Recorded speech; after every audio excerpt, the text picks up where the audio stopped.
Maggie Brennan's hands shook as she knelt in the snow outside Thunder Creek Ranch, her children's last breaths echoing in her mind. "Please," she choked out, gripping the frozen ground. "Take Clara and Ben. Feed them. I don't care what happens to me." Josiah McAllister stepped off his porch boots, crunching ice, his steel blue eyes locked on hers. The whole territory knew him as the man who never showed mercy. "Stand up," he said, voice low as thunder. She couldn't. Her legs had given out miles ago. Before we continue, if this story is already gripping your heart, hit that subscribe button right now. Stay until the very end to see how this impossible love story unfolds, and drop a comment telling me what city you're watching from. I want to see how far Maggie and Josiah's journey reaches across this country. Now let's ride. So, the morning Clara Brennan stopped pretending everything was fine. Frost covered the inside of the cabin windows like God's own indifference.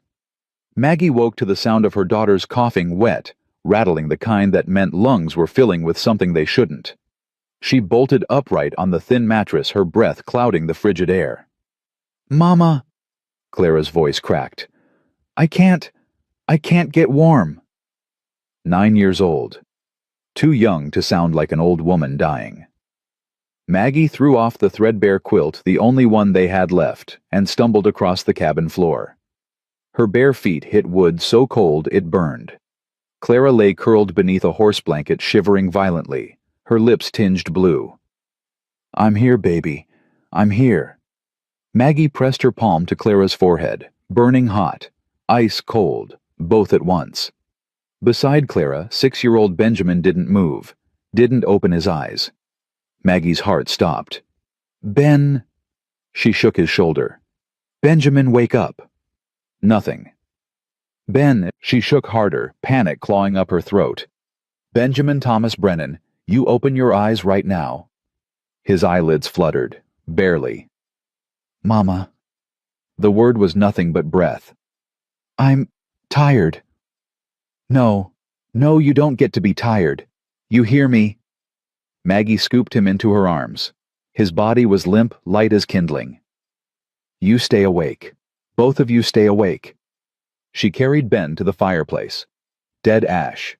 The last log had burned out sometime in the night, and she'd slept through it. Failed them while she slept.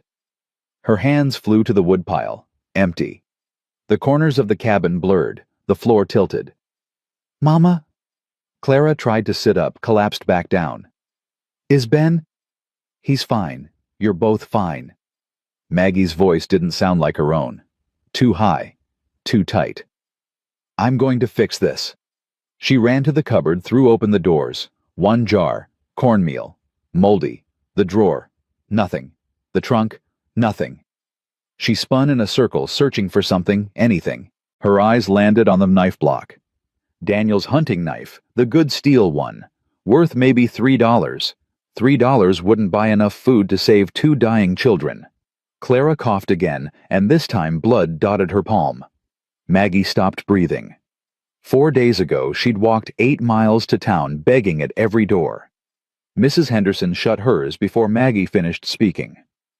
"Mr. Foster said times were hard for everyone, ma'am. Can't help what I don't have." The general store owner, Mr. Pike, offered her 2 shriveled potatoes for $1. She had 17 cents. He took it. Gave her 1 potato. She'd made it last 4 days. Boiled it into broth so thin you could see through it. Rationed it between Clara and Ben in spoonfuls so small they cried for more. She hadn't eaten in 6 days herself. Yesterday, Ben fainted trying to carry in snow to melt for water. Today, Clara was coughing blood. Tomorrow... No. Maggie pressed her fists against her eyes, forced herself to think through the hunger fog, through the fear. There was one person within 50 miles who had the power to save them. Josiah McAllister. The name alone made her stomach twist. She'd seen him exactly 3 times in the 18 months since Daniel died. Once at Sunday service, sitting alone in the back pew, leaving before the final hymn. Once riding through town, his black coat billowing behind him, ranch hands trailing like an army. Once at the general store buying supplies, paying in cash, the bills thick in his gloved hand. He never looked at anyone. Never spoke unless spoken to. Never smiled. They said he'd built Thunder Creek Ranch from nothing, 15 years of breaking his back and burying his heart. They said his wife died giving birth, and he'd never been the same. They said he'd forgotten how to be human. But they also said he was fair. Harsh, but fair. That he paid his debts and kept his word. And Daniel had saved one of his men. Maggie hadn't known until the funeral when a ranch hand named Tucker Hayes showed up, hat in his hands, tears in his eyes. "Your husband pulled me out of the Yellowstone River 3 winters back," Tucker said. "My horse, spooked on ice, went through into the current. I was drowning. Daniel rode in after me, nearly drowned himself. Mr. McAllister, don't forget things like that, ma'am. If you ever need anything." She'd nodded, barely hearing, too numb with grief. Now those words echoed. If you ever need anything. Thunder Creek Ranch was 12 miles north. Maggie looked down at her boots. The leather was cracked, held together with twine. Her dress hung off her shoulders 2 sizes too big now. Her hands shook constantly, whether from cold or hunger she couldn't tell anymore. 12 miles. In January.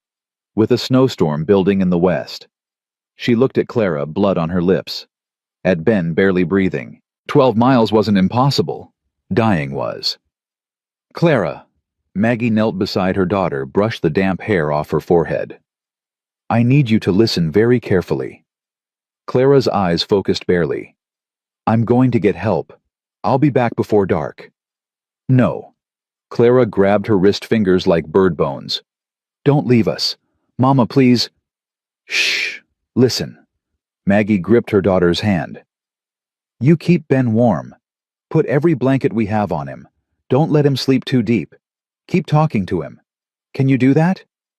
Clara's chin trembled. "What if you don't come back?" "I will." "Papa didn't." The words hit like a fist. Maggie closed her eyes, forced the grief down. Grief was a luxury. Grief could wait. "Your papa got thrown from a horse and hit his head," she said quietly. "I'm walking. I'll be careful. And I swear on my life, Clara Marie, I will come back for you." She kissed Clara's forehead, then Ben's. Ben didn't stir. Maggie stood before she could change her mind, wrapped her shawl around her shoulders, and walked out into the cold. The wind hit her like a slap. She gasped, pulling the shawl tighter, and started walking. North. Toward the mountains. Toward Thunder Creek. The sky was the color of old iron, heavy with snow that hadn't fallen yet. The land stretched flat and white in every direction, broken only by dead cottonwoods and fence posts half buried in drifts. Her boots crunched through the frozen crust. One step. Another. Another. Don't think about the distance. Don't think about the cold. Don't think about Clara's blood or Ben's stillness. Just walk. The first mile was numb determination.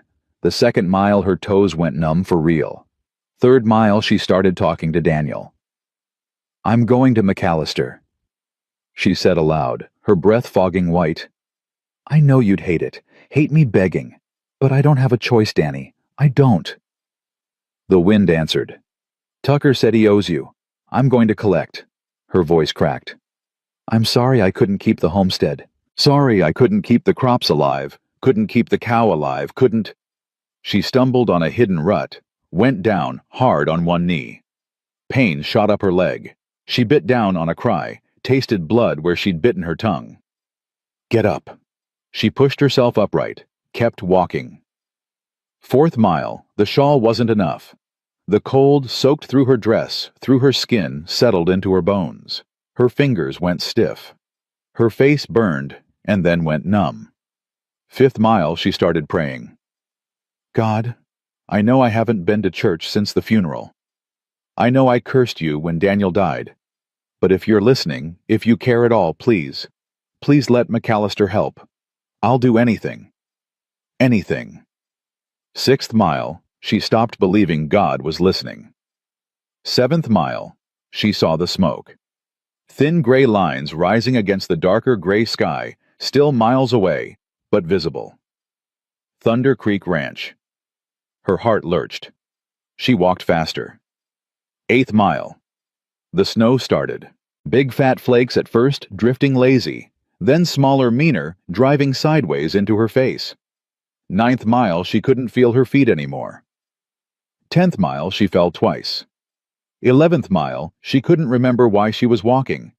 Couldn't remember names or faces, just the vague sense that someone needed her somewhere. Then the wind shifted and she smelled it. Wood smoke. Horses. Hay. She lifted her head. Buildings. Fences. A barn, red paint bright against the white. Thunder Creek Ranch. She'd made it. Her knees buckled. She caught herself on a fence post, clung to it, forced herself to stay upright. A man's voice cut through the wind. "Hey, someone's at the fence." Footsteps, boots thudding toward her. Ma'am, you all right?" She tried to answer.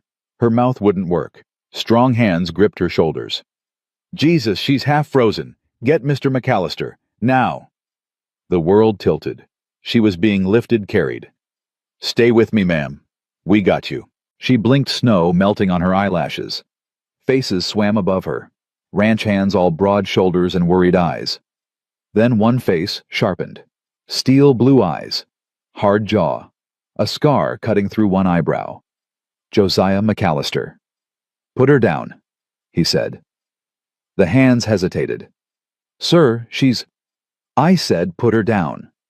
They set her on her feet. She swayed, locked her knees. Josiah stepped closer, studied her like a man evaluating a horse. No warmth, no recognition. "You got a name?" he asked. "Maggie." Her voice rasped. "Maggie Brennan."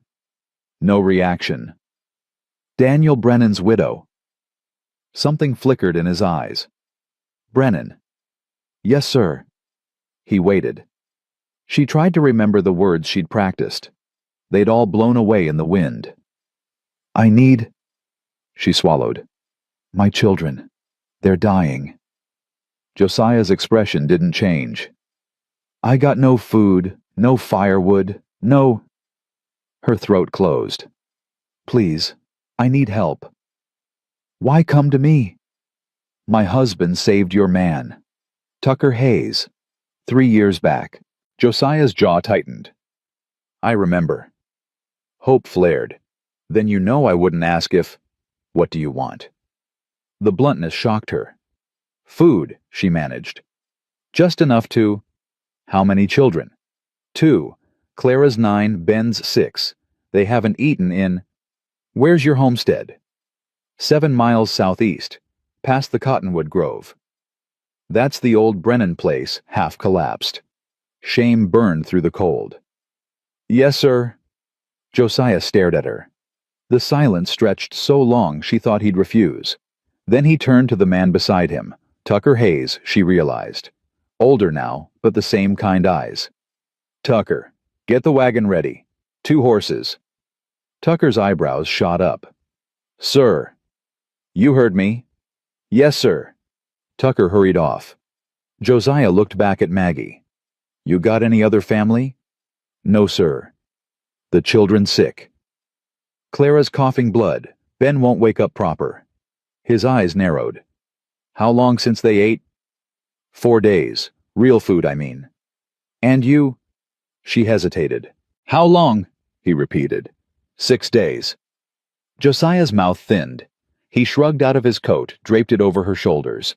The weight of it nearly knocked her over. Wool heavy, still warm from his body. "Sir, I can't—" "You want to help your kids. You don't die of cold before you get back to them." He turned toward the house. "Follow me." She stumbled after him, clutching the coat. He led her up the porch steps through a door into warmth so sudden it hurt. A large room opened before her. Fireplace roaring. Furniture that matched. Rugs without holes. A woman in a gray dress. The housekeeper looked up sharply. "Esther," Josiah said. "Get her food. Broth bread. Nothing heavy." Esther's gaze swept over Maggie, cold and assessing. "Who is she?" "Widow. Daniel Brennan's wife." Esther's expression shifted slightly. "Brennan. The one who... Yeah. Josiah pulled out a chair at the table. Sit. Maggie sat before her legs gave out. Esther disappeared into what must be the kitchen. Josiah stood by the firearms crossed, watching Maggie like she might bolt. Your husband was a good man, he said finally. Past tense, was. Maggie's throat burned. Yes, sir. Tucker wouldn't be alive without him. She nodded. I don't forget debts. Hope flared again, painful. Esther returned with a bowl of broth and half a loaf of bread. The smell hit Maggie like a fist. Her stomach cramped violently. Slow, Josiah said. You eat too fast, you'll be sick. She forced herself to pick up the spoon, sip the broth. Hot, rich salt and herbs and something like heaven. Tears spilled down her face. She ate slowly, each bite an agony of restraint when she wanted to shove it all in her mouth at once. Josiah watched in silence. When she finished, he spoke. Tell me what happened. So she did. The fever that took Daniel. The failed crops. The dead livestock. The town's closed doors. The children's hunger. All of it spilled out in a voice that shook and broke and kept going because stopping meant falling apart completely. Josiah listened without interrupting. When she finished, he said, You walked 12 miles in a snowstorm to ask for food. Yes, sir. Why not send someone ask the neighbors? Don't have neighbors anymore. The Hendersons moved east. The Fosters won't answer the door. The church? Reverend Oakes gave me $1 last month, said the collection's been thin. Josiah's mouth tightened. $1? It's more than nothing. It's an insult. Maggie looked down at her hands. What were you planning? Josiah asked. I give you food, you walk back tonight. Yes, sir. 12 miles in the dark in a blizzard. My children will be dead before morning if their mother freezes to death halfway home. The bluntness of it stole her breath. Here's what's going to happen, Josiah said. We're taking the wagon to your place. We're getting your kids. We're bringing them here. Maggie's heart stopped. Here. You got a problem with that.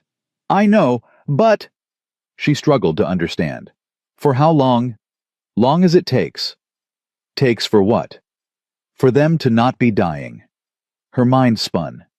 Mr. McAllister, we can't impose. You got a better option. She didn't. Then it settled. He looked toward the door. Tucker should have the wagon ready. Sir. Maggie stood, legs shaking. Why are you doing this? Josiah met her eyes. Your husband saved one of mine. I pay my debts. He paused. And no child dies on my watch if I can stop it. Something in his voice made her think there was more to it. Something old and painful. But before she could ask, he was already heading for the door. Come on, we're burning daylight. The wagon ride back felt like traveling through a dream. Maggie sat beside Josiah on the bench seat, wrapped in his coat and 2 extra blankets Esther had shoved at her. Tucker drove a second wagon behind them, loaded with supplies, food, blankets, medicine. Josiah handled the reins with easy competence, his eyes scanning the white landscape. They didn't speak. Maggie kept replaying his words. Long as it takes. What did that mean, days, weeks? And then what? They'd go back to the homestead, back to starving. She pushed the thought away. One crisis at a time. The snowstorm intensified. Wind howled, driving snow sideways. Josiah pulled his hat lower, kept the horses steady. Almost there, he said, after what felt like hours. Maggie's heart lurched. The cottonwoods came into view, skeletal against the white. Then the cabin, dark, silent, snow piling against the door. Please, Maggie whispered. Please let them be alive. Josiah pulled the wagon to a stop, jumped down. Maggie scrambled after him, nearly fell. He caught her elbow, steadied her. Easy. She pulled free, ran for the door. Clara Ben... She shoved the door open. The cabin was ice. No fire, no light. 2 small shapes huddled under blankets by the dead hearth. No. Maggie fell to her knees beside them. Clara Ben. Clara stirred. Mama!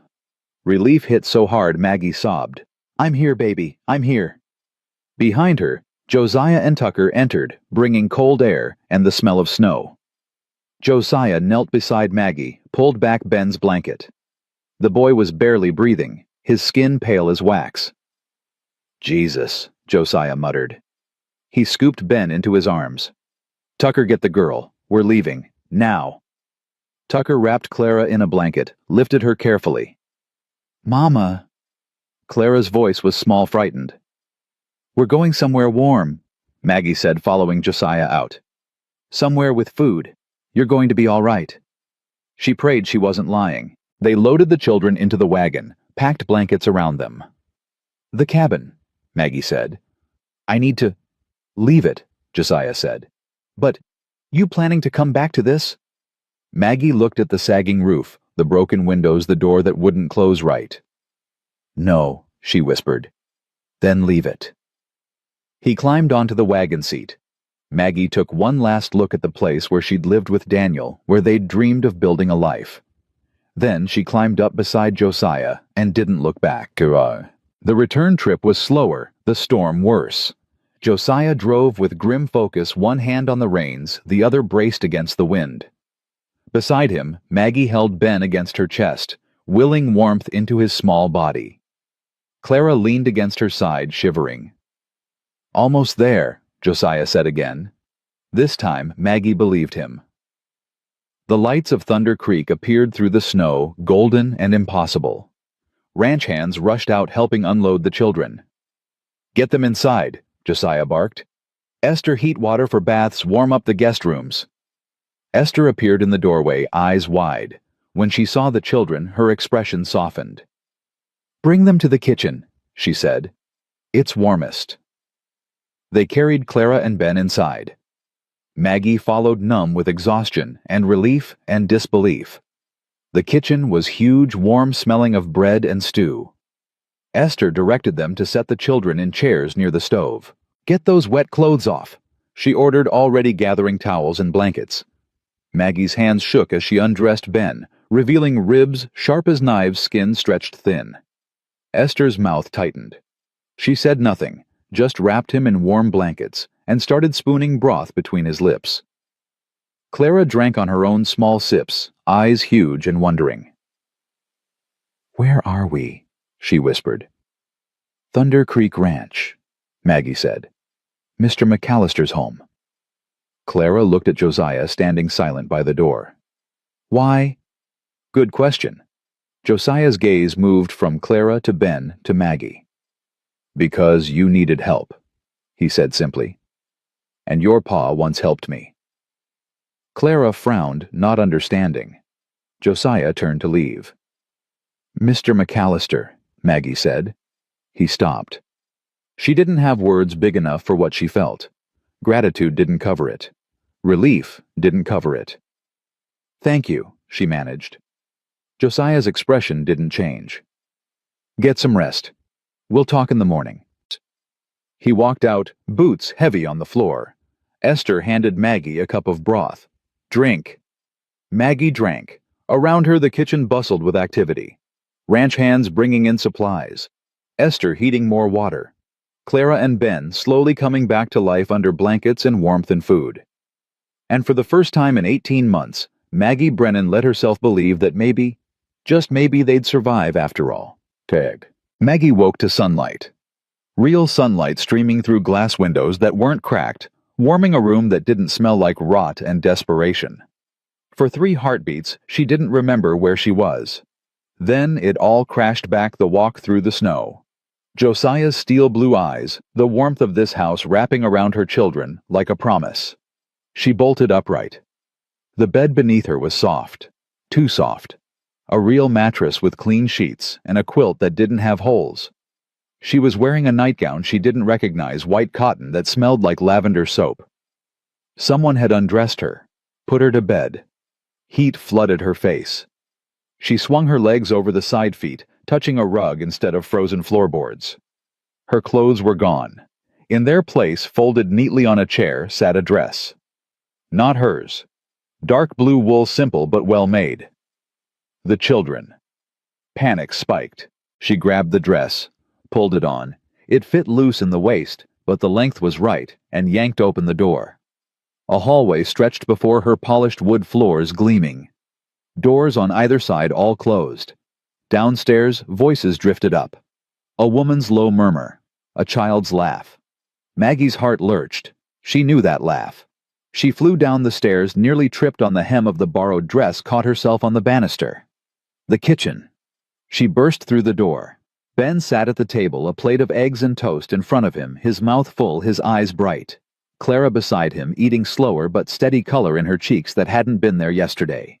Esther stood at the stove flipping flapjacks. She glanced over, raised an eyebrow. "Well, you're alive."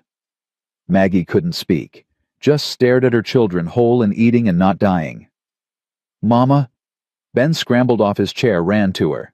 She dropped to her knees, caught him, buried her face in his hair. He smelled like soap, like he'd been bathed, fed, cared for. "You slept forever," Ben said, pulling back to look at her. "Miss Esther made eggs. Real eggs, Mama, and there's butter." Tears burned Maggie's eyes. "That's wonderful, baby." Clara stood slower, came to her mother. "Are you all right?" Maggie pulled her close too, felt Clara's thin arms wrap around her neck. "I'm fine. Her voice broke. "You're both all right." "We're good," Clara said quietly. "Miss Esther gave us baths and new clothes and—" She hesitated. "Is this real, Mama? Or are we dreaming?" "It's real." "But why would Mr. McAllister?" "Because your father saved a man's life once," Maggie said. "And Mr. McAllister pays his debts." Clara frowned, not quite satisfied with that answer, but Ben was already tugging her toward the table. "Come eat, Mama. There's so much food." Esther pointed a spatula at an empty chair. "Sit. You need food more than they do." Maggie sat, and a plate appeared in front of her. Eggs, bacon, toast, jam. More food than she'd seen in months. Her hands shook as she picked up the fork. Esther watched her like a hawk. "Slow. You remember what Mr. McAllister said." Maggie ate slowly, each bite an exercise in control. Her stomach cramped, protesting the sudden richness, but she forced it down. "Where is Mr. McAllister?" she asked between bites. "Out with the hands. Winter feeding." Esther poured coffee into a thick mug, set it in front of Maggie. "He'll be back before noon." Maggie wrapped her hands around the mug, let the heat soak into her palms. "Miss Esther," she said carefully, "how long can we stay?" Esther's expression didn't change. "That's between you and Mr. McAllister." "But surely he doesn't mean for us to—" "I don't speak for him." Esther turned back to the stove. "You want answers? You ask him yourself." Clara and Ben exchanged glances. "Are we in trouble?" Ben whispered. "No, sweetheart." Maggie smoothed his hair. "We're just guests." "Mr. McAllister saved us," Clara said. Her voice had an edge Maggie didn't like. Too much understanding for a 9-year-old. "But guests leave, don't they?" Before Maggie could answer, the back door swung open. Cold air rushed in, and with it 2 men. Tucker Hayes, stamping snow off his boots, grinning. And Josiah. He filled the doorway without trying, snow dusting his dark coat hat in his hands. His eyes swept the room, landing on Maggie. She stood instinctively smoothing the borrowed dress. "Mr. McAllister." He nodded. "Mrs. Brennan." His gaze moved to the children. "You two feeling better?" Ben nodded enthusiastically.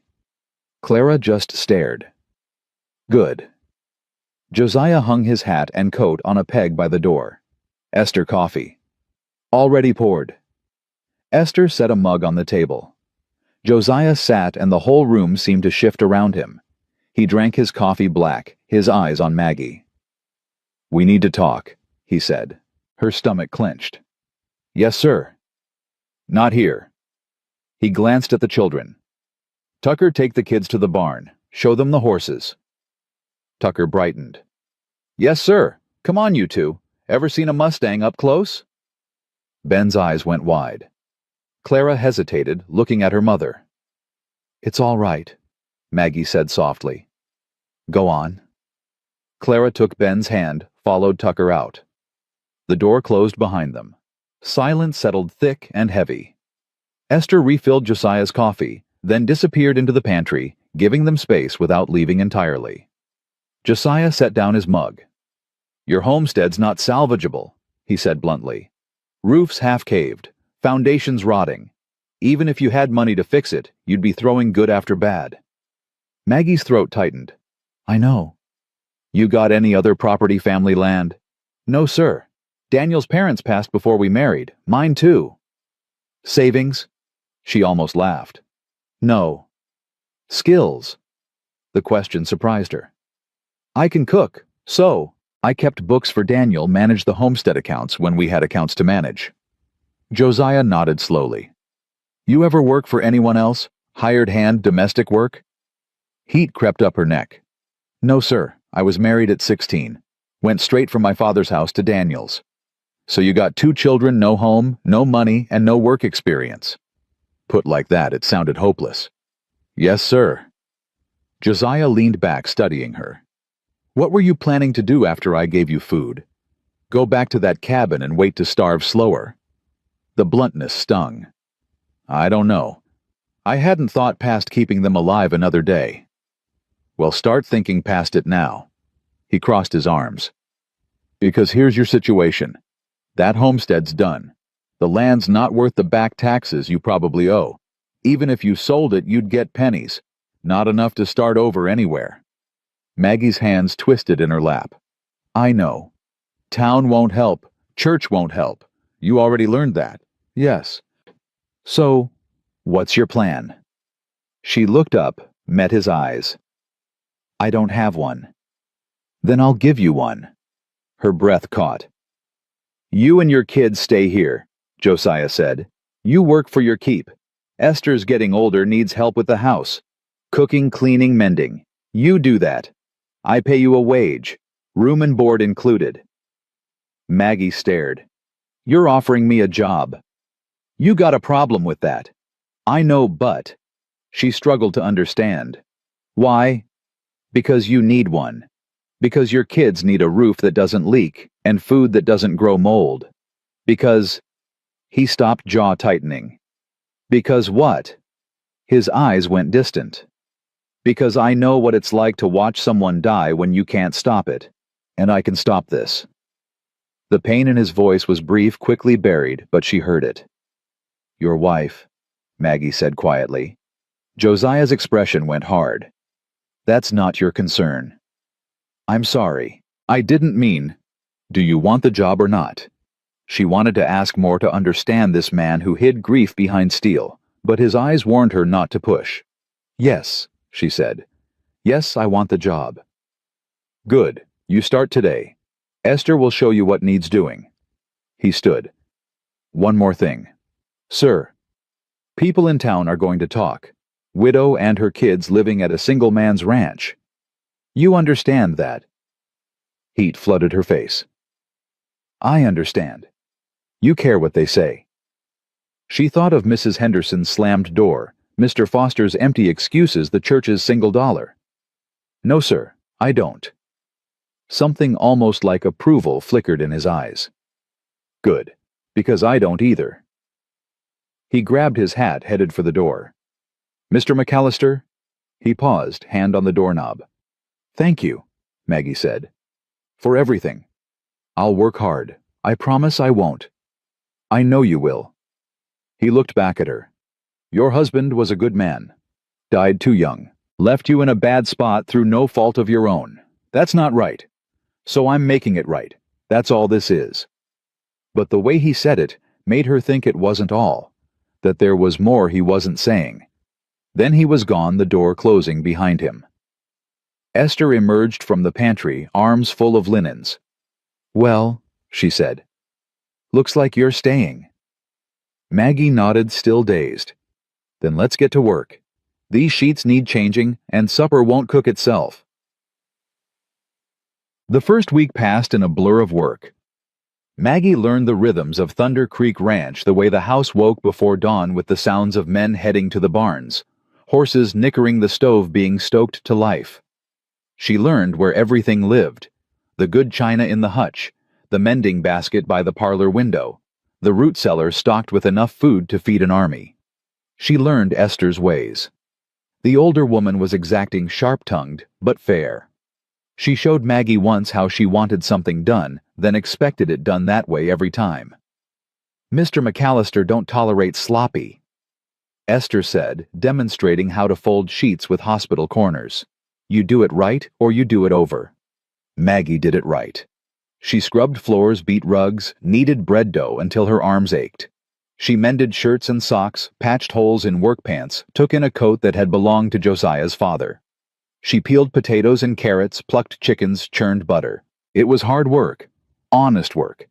And for the first time in 18 months, she didn't go to bed hungry. Clara and Ben thrived. Color returned to their cheeks, flesh to their bones. Ben followed Tucker around like a shadow, learning about horses and cattle, and how to mend a fence. Clara helped in the kitchen, quiet but observant, her eyes always watching. Josiah remained distant.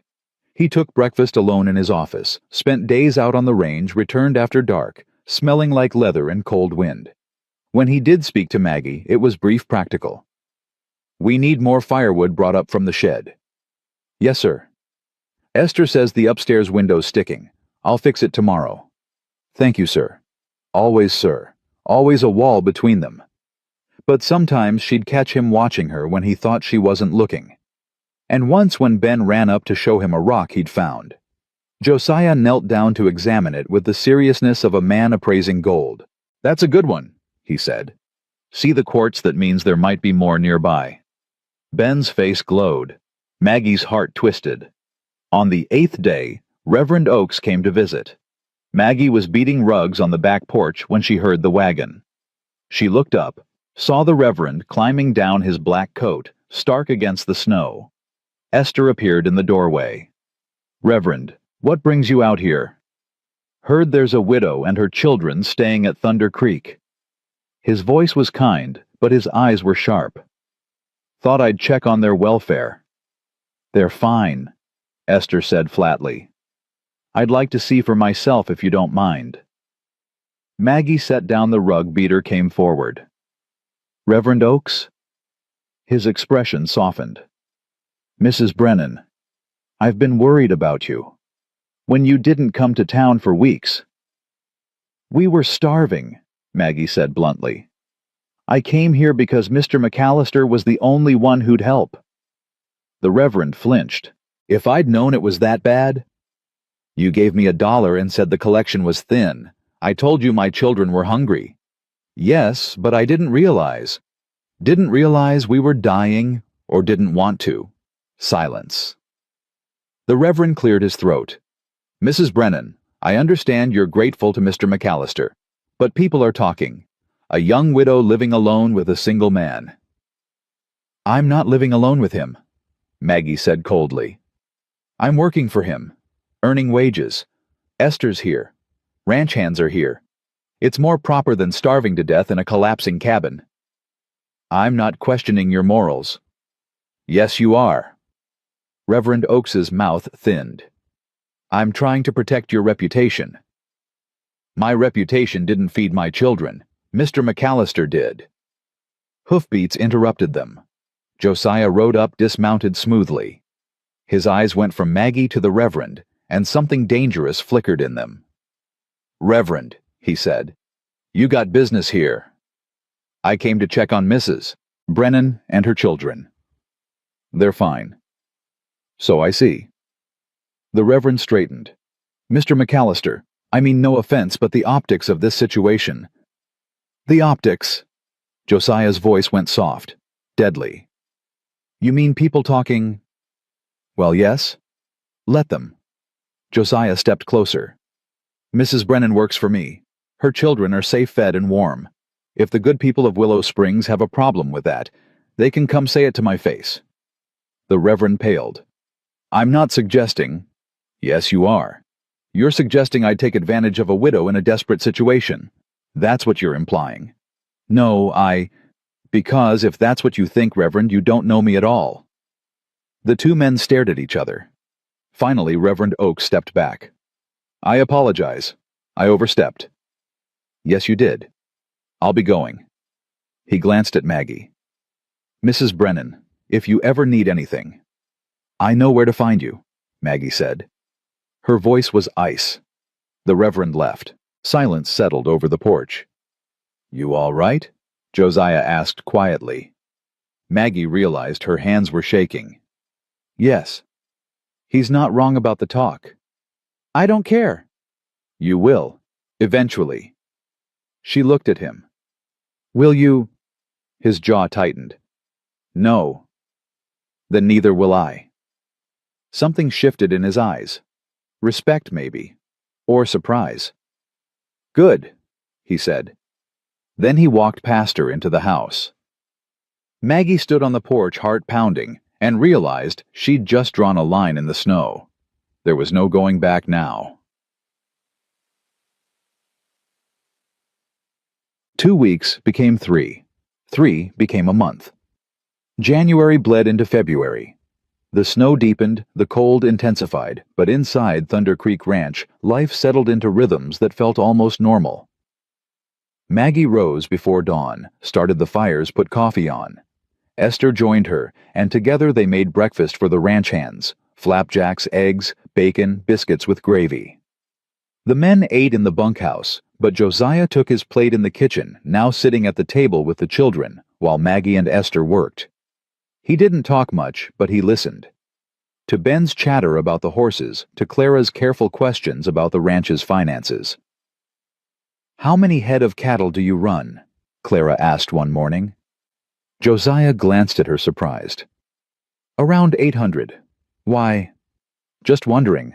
Papa used to say you can tell a ranch's health by its herd size. Your papa was right. Josiah cut his bacon.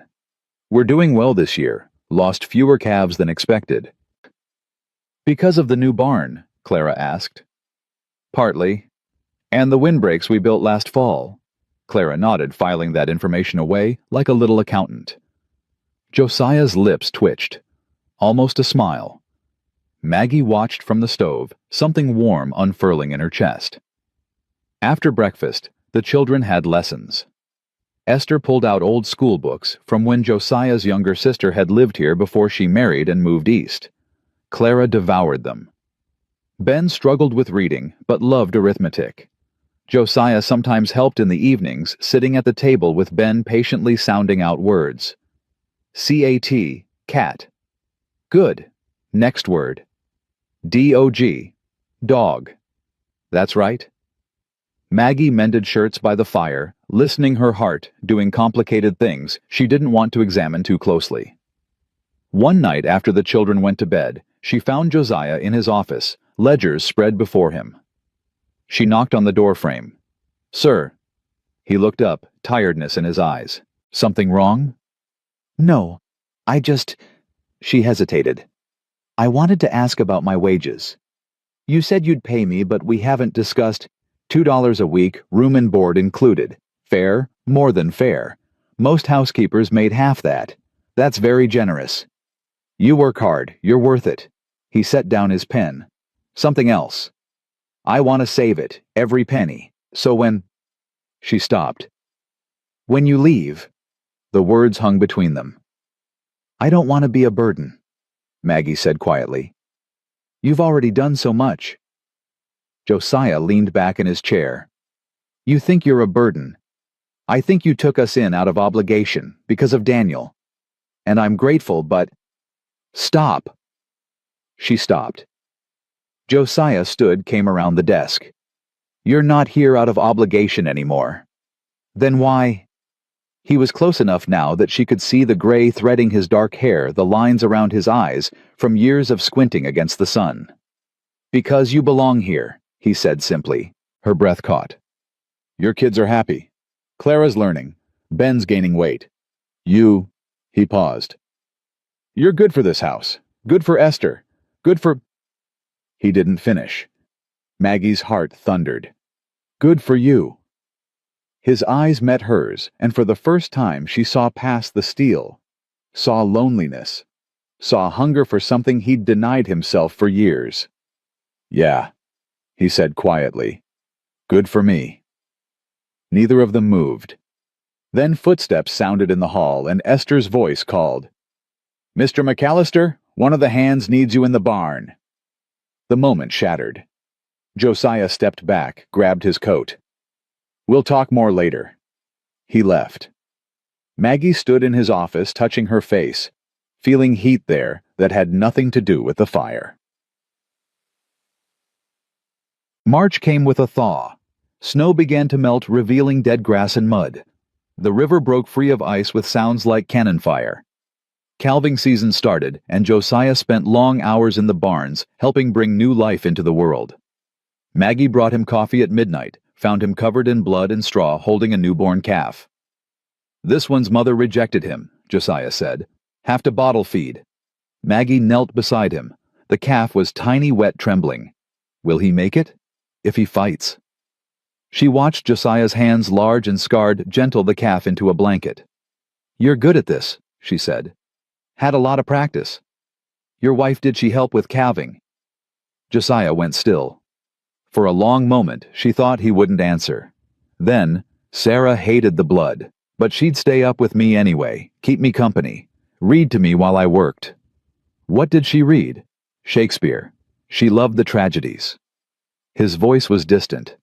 Said they made sense to her. The idea that loving someone could destroy you. Maggie's throat tightened. Did it destroy you? Josiah looked at her. Almost. But you survived. Surviving's not the same as living. No, Maggie agreed softly. It's not. They stayed there in the barn with the calf between them and years of grief heavy in the air. I think about Daniel every day, Maggie said. But the pain's different now. Less sharp. More like an ache. Does that feel like betrayal? Sometimes. She touched the calf's soft nose. Does it for you? Josiah was quiet for a long time. It did, he finally said. For years. Felt like moving on would mean forgetting her. Dishonoring what we had. And now, he looked at her, and the weight of his gaze made her shiver. Now I think Sarah would want me to be happy, even if it meant letting her go. The air between them charged with something unnamed. Josiah, Maggie whispered. His name, not his title. For the first time. He leaned closer. The barn door banged open. Boss? Tucker's voice urgent. Got a breech berth in the south pasture. Need you now. Josiah closed his eyes briefly, then stood. On my way. He left without looking back. Maggie stayed with the calf, her heart racing, and wondered what would have happened if Tucker hadn't interrupted. Wondered if she wanted to know. April brought Victor Slate. The neighboring rancher rode up one afternoon flanked by two of his men, his eyes cold and calculating. Maggie was hanging laundry when she saw them. Something about the way Slate looked at the house made her skin crawl. Josiah came out to meet them, his stance easy, but his hand close to the rifle on his saddle. Slate. McAllister. Slate's smile didn't reach his eyes. Heard you've taken in a widow. Charitable of you. What do you want? Just being neighborly. Thought I'd check on Mrs. Brennan myself. Make sure she's being treated proper. She's fine. I'd like to hear that from her. Slate's gaze found Maggie. Ma'am, you being treated well here? Maggie stepped forward, chin high. Mr. McAllister has been nothing but kind. Kind. Slate's smile widened. That what we're calling it? Josiah moved faster than Maggie had ever seen him move. One moment he was on his horse, the next he was dragging Slate down, slamming him against the fence. Say that again, Josiah growled. Slate's men reached for their guns. Tucker and 3 other ranch hands appeared from the barn rifles ready. I'd think real careful about your next move. Tucker said calmly. Slate's men froze. Slate laughed breathless. Easy, McAllister. Just making conversation. No, you're making accusations. About a woman who's done nothing but try to survive. Josiah's grip tightened. You got something to say about how I run my ranch, you say it. You want to insult Mrs. Brennan, you'll answer to me. All right, all right. Slate held up his hands. No offense meant. Josiah shoved him back. Get off my land. Slate straightened his coat, still smiling. Enjoy your charity work, McAllister. But don't be surprised when it costs you your reputation. He mounted his horse, rode off with his men. Silence settled. Josiah turned to Maggie. You all right? She was shaking. Yes. He won't bother you again. How do you know? Because I'll kill him if he does. He said it so matter-of-factly that she believed him. That night Clara came to Maggie's room. Mama, are we causing trouble for Mr. McAllister? Maggie set down her mending. Why would you think that? I heard what that man said, about us being here. Clara, maybe we should leave, before we make things worse. Maggie pulled her daughter close. Mr. McAllister wants us here, and we're staying as long as he'll have us. But what if people keep talking? Then they talk. Maggie smoothed Clara's hair. Baby, I spent 18 months caring what people thought. It didn't keep you fed. It didn't keep us warm. Mr. McAllister did. So let them talk. Clara was quiet for a moment. Then, do you love him, Mama? The question stole Maggie's breath. That's not. Because he looks at you the way Papa used to. And you look at him the same way. Maggie's heart hammered. It's complicated. Grown-ups always say that when the answer is yes. From the mouths of babes. Maggie kissed Clara's forehead. Get some sleep. After Clara left, Maggie stood at her window looking out at the ranch bathed in moonlight. Down in the yard, Josiah stood alone smoking a cigarette, his face turned toward her window. Their eyes met across the distance. Neither looked away, and Maggie knew with certainty that terrified and thrilled her that Clara was right. This was complicated, and the answer was yes. The next morning, Josiah didn't come to breakfast. Maggie tried not to notice the empty chair, tried not to feel the weight of his absence like a stone in her chest. She served Ben and Clara their eggs-poured coffee for Esther, kept her hands busy, so her mind wouldn't wander to that moment at the window, to the way he'd looked at her in the moonlight. Mr. McAllister left before dawn, Esther said, not looking up from her biscuits. Took Tucker and headed north. Won't be back till tomorrow. Oh, Maggie's voice came out too casual. Ranch business. Always is. Esther's eyes flickered to her sharp and knowing. Man works himself half to death to avoid thinking too much. I don't know what you mean. Sure you don't. Esther dumped flour into a bowl. You're both fools, you know that. Maggie's cheeks burned. Esther. Don't Esther me. I got eyes. I see how he looks at you when you're not watching. How you look at him when he's not watching. Like two people drowning who won't reach for each other because they're afraid of pulling the other one under. It's not like that. Then what's it like? Maggie set down the coffee pot, gripped the counter. He's my employer. I work for him. That's all. That all it is? That's all it can be. Esther snorted. Because of what people will say, people already talking, girl. Might as well give them something real to talk about. I can't. Maggie's voice cracked. Daniel's only been gone 18 months, and Josiah, he's still grieving his wife. We're broken people trying to survive. That's not love. That's desperation. You think love can't grow from desperation? Esther's hand stilled in the flour. My husband found me half dead from cholera, nursed me back to health. I married him 3 months later, had 42 years together before the pneumonia took him. Don't you tell me desperation can't turn into love. Maggie's throat tightened. I'm scared. Of what? Of dishonoring Daniel's memory. Of making a mistake. Of... She stopped. Of being happy. Esther asked quietly. The words hit like a fist. Maggie had been surviving for so long she'd forgotten what happiness even felt like.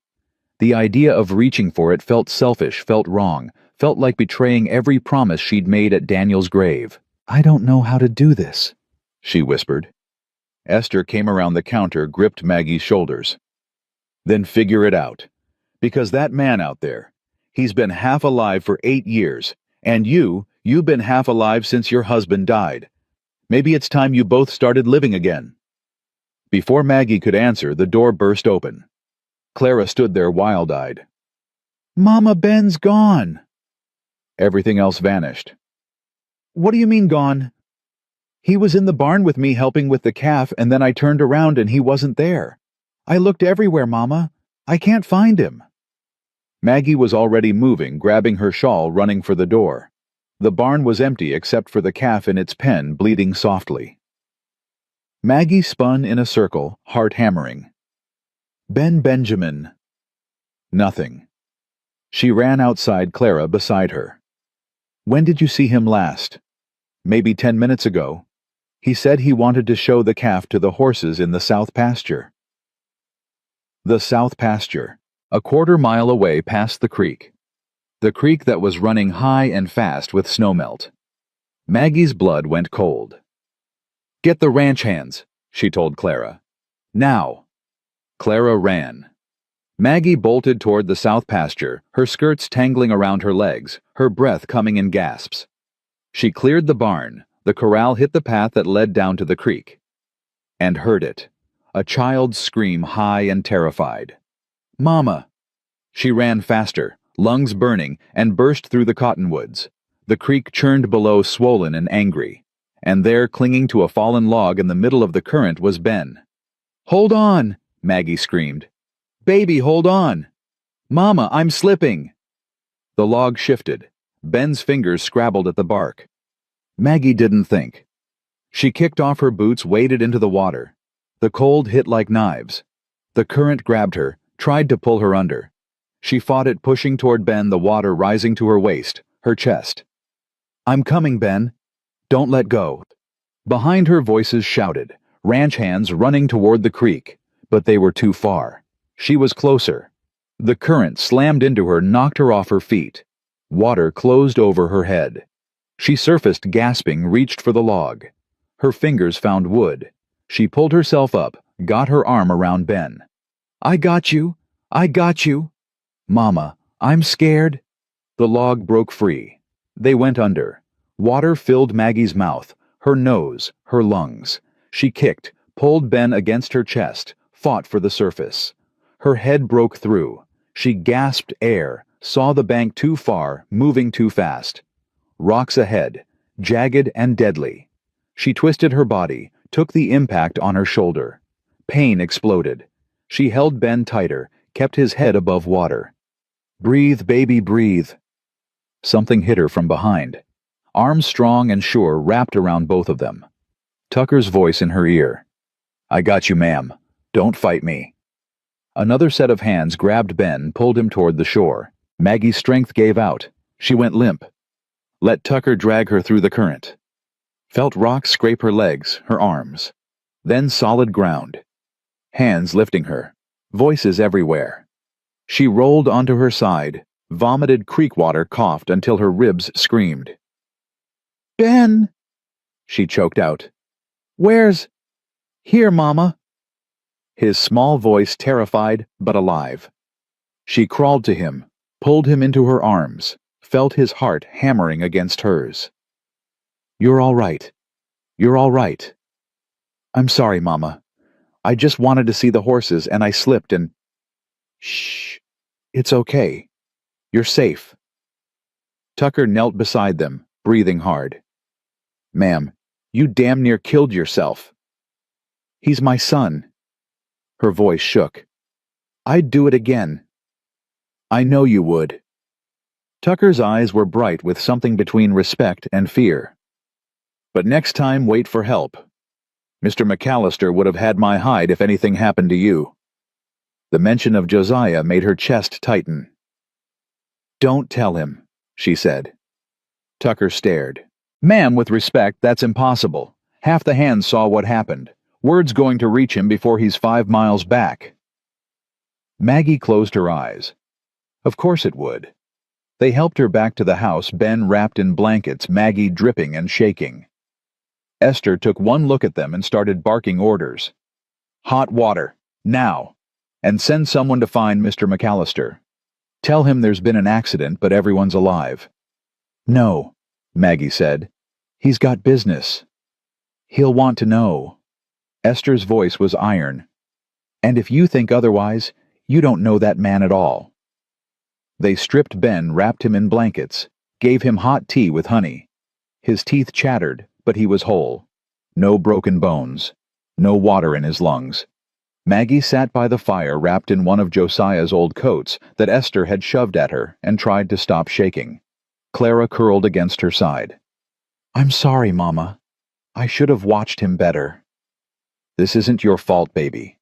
But if I'd been paying attention, Ben's 6. 6-year-olds wander. It happens. Maggie kissed the top of her head. No one's to blame. Except maybe her for not watching close enough, for being distracted thinking about Josiah instead of keeping her children safe. The guilt sat heavy.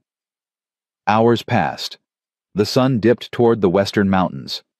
Ben fell asleep in Esther's rocking chair, exhausted from fear and cold. Maggie couldn't sleep, couldn't eat, just sat by the window waiting.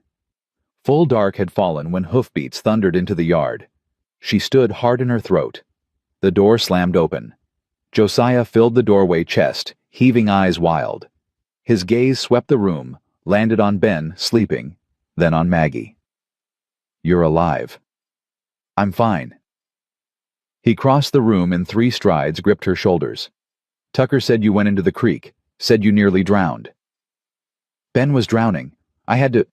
You could have died. His hands tightened. You could have died, Maggie. Her name. Not Mrs. Brennan. Maggie. But I didn't. You went into a flooded creek in April. The current, the rocks... His voice broke. Do you have any idea what could have happened? I saved my son. You almost killed yourself doing it. What was I supposed to do? Stand there and watch him drown? You were supposed to wait for help. He was shaking now, his control shattering. You were supposed to... He stopped, pulled her against his chest. Maggie froze, shocked by the embrace, by the way his arms wrapped around her like he was trying to keep her from disappearing. Don't ever do that again, he said into her hair. Don't ever scare me like that again. Her heart thundered against his. Josiah. I rode 15 miles in 2 hours because I thought... He pulled back just enough to look at her, and the naked fear in his eyes stole her breath. I thought I'd lost you. You barely know me. I know enough. This is we can't. Why not? Because Daniel had only been dead 18 months. Because Josiah's wife had been dead 8 years, and he'd never moved on. Because people would talk and judge and condemn. Because she was terrified of wanting something this much. Because I'm not ready, she whispered. Something in his eyes dimmed. He stepped back, releasing her. All right. Josiah. No. You're right. His voice went flat, controlled again. I overstepped. It won't happen again. He turned toward the door. Wait. The word burst out before she could stop it. That's not what I meant. He stopped but didn't turn around. Maggie's hands twisted in the coat. I need time. To figure out what this is, what I'm feeling. I can't... Her voice cracked. I buried my husband 18 months ago. And you loved your wife. Still love her, maybe. And I don't know if what we're feeling is real, or if we're just two lonely people trying to fill a void. You think that's what this is? He turned, and the look in his eyes was scorching. A void I'm trying to fill. I don't know what this is. Then let me tell you. He moved closer, and she had to tilt her head back to hold his gaze. I loved Sarah, loved her with everything I had. And when she died, I buried that part of myself with her. Told myself I'd never feel that way again. Didn't want to. Couldn't survive losing it twice. Maggie's breath caught. Then you showed up, Josiah continued. Half frozen, half starved, offering to give up your children to save their lives. And something in me, something I thought was dead, woke up. You scare the hell out of me, Maggie. Because I haven't felt this alive in 8 years. Tears burned her eyes. I scare myself. Good. Then we're even. He reached out, cupped her face with one rough hand. I'm not asking you to love me. I'm not asking you to forget Daniel. I'm just asking you to stop pretending you don't feel something when I walk into a room. I'm not pretending. Then what do you call it? Surviving, she whispered. I'm trying to survive without wanting too much, without hoping too hard, because every time I've hoped for something, it's been ripped away. His thumb brushed her cheekbone. I can't promise you won't get hurt. Can't promise this will work. But I can promise I'll fight like hell to make it work. If you'll let me. She closed her eyes, leaning into his touch. Every logical part of her brain screamed to step back to keep the walls up to protect herself. But her heart, her traitorous, hungry heart, wanted to leap. I need time, she said again. How much? I don't know. Then I'll wait. He lowered his hand. But Maggie, I'm not waiting forever. Life's too short and too hard to waste on fear. He left. Maggie stood alone by the fire, shaking for entirely different reasons now, and wondered if she was brave enough to risk her heart again. The answer terrified her, because it was yes. The days that followed were strange and taut, like a wire pulled too tight, vibrating with tension that nobody acknowledged but everyone felt. Josiah kept his distance, polite, professional. He took meals in his office again, spoke to Maggie only when necessary, and when their eyes met across a room, he looked away first. It should have been easier. It wasn't.